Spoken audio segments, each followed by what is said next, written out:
성도님 여러분, 안녕하세요. 세계교회사 걷기 43번째 시간입니다. 지난주에는 종교개혁가 루터가 결혼을 하고 또 가정을 일구어서 가정예배를 드리는 등 교회뿐 아니라 일상의 삶에서도 경건을 이어가는 걸 살펴보았는데요. 그렇게 개혁의 물결은 교회뿐 아니라 가정에도 깊은 영향을 미쳤습니다. 이 시간은 계속해서 독일의 종교개혁이 완성되어 가는 과정을 살펴보도록 하겠습니다. 루터의 인기와 영향력이 조금씩 식어지지만 하나님은 계속해서 종교개혁을 이어가셨습니다. 신성 로마 제국, 곧 지금의 독일 지역에 있던 여러 영주들이 루터를 든든히 지켜주었습니다. 그들은 스스로 로마 천주교회를 떠나서 교회 개혁을 선택했는데요. 당시 독일 지역 수도원 최고 책임자인 알브레이트가 주후 1525년부터 종교개혁편에 서기 시작했고요. 같은 해 선제후 프리드리 3세의 동생이며 계승자인 요한이 종교개혁을 지지했습니다. 개신교를 작센의 국교로 결정한 건데요. 주후 1524년부터 헤센의 담력자 필립, 또 브라운슈바이크, 르네부르크 공작, 또 고백자 에른스트와 독일 북부와 중부 지역의 몇몇 작은 영주들도 다른 제국 도시들처럼 종교개혁을 선택했습니다. 그런데 주후 1524년 새로 선출된 교황 클레멘스 7세는 로마 천주교회를 지지하는 영주들을 모아 동맹을 결성하고 개신교 영주들을 압박했습니다. 그러자 이 루터를 지지하는 개신교 영주들도 힘을 모아 동맹을 맺고 대항했습니다. 신성 로마 제국 황제 입장에서는 제국이 이렇게 둘로 나누어지게 생겼습니다. 이 문제를 해결하기 위해 황제는 제2차 슈파이어 제국회의를 개최했습니다. 거기에 참석한 제국 의원 400명은 로마 천주교회를 지지했습니다. 하지만 소수이지만 19명의 제국위원들은 강력히 항의했습니다.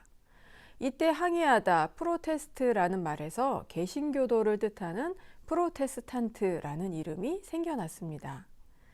이후 주후 1530년에 소집된 아우크스부르크 공의회에 제출된 개신교회의 신앙 고백이 바로 아우구스부르크 신앙 고백입니다. 루터의 후계자 멜라니톤이 작성한 것으로 독일 남부 지역 일부가 츠빙글리를 지지해서 동의하지는 않았지만 이 개신교의 선제우들은 함께 묵혀 슈바르칼덴 동맹을 맺고 카를 5세와 대항해 싸우기로 했습니다.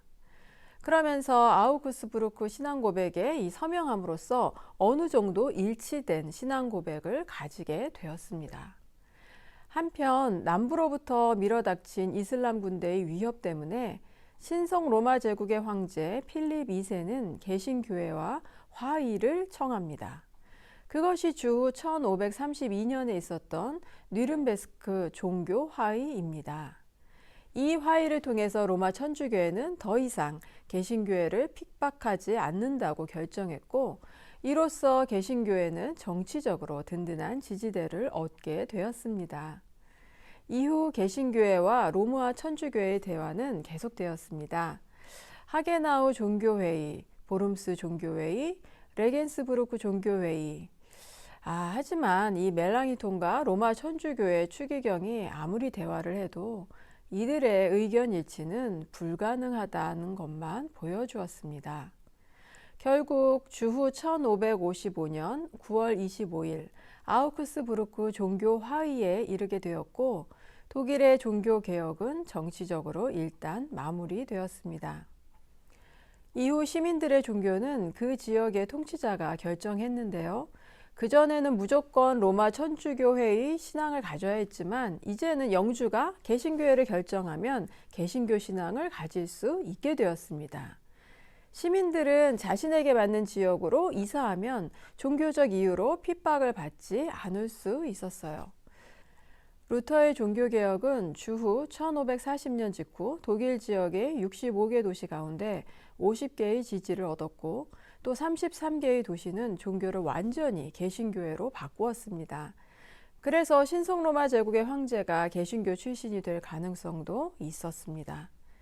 스웨덴은 주후 1527년 덴마크는 주후 1537년에 개신교회를 공식적으로 채택했고 그 뒤를 노르웨이와 핀란드도 점차 종교개혁의 신앙을 받아들이게 되었습니다. 무엇보다 가장 영향력이 컸던 곳은 네덜란드였습니다. 주후 1540년까지의 루터의 책이 무려 40권이나 네덜란드어로 번역이 되었습니다.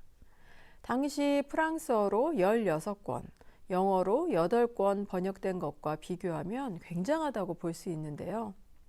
하지만 황제 카를 5세의 개신교 핍박은 만만치가 않았습니다. 루터의 책을 번역했다는 이유로 네덜란드의 두 수도사는 화형을 당했습니다. 그때가 주후 1523년이었는데요. 그 뒤에도 수많은 사람이 순교했습니다. 왜 교회가 복음의 길을 향하여 나가는데 그토록 어려움이 많은가? 이에 대하여 루터는 박해가 참 교회의 특징이라고 보았습니다. 순교는 성공적인 삶을 살았다는 증거로 실패가 아니라 복음의 진리가 보여주는 복이라고 생각했습니다. 이처럼 순교도 복이라 생각하고 기꺼이 저항하며 개혁의 길로 나아간 사람들, 진리로 이끄시는 우리 하나님의 인도하심이 있었기에 가능한 일이었겠죠. 재물과 명예와 생명을 빼앗긴데도 진리는 살아서 그 나라 영원하리라 노래했던 이 루터의 진심 어린 고백이 한 주간을 살아가는 동안 우리의 삶을 통하여도 여전히 고백되는 은혜가 있기를 기도합니다.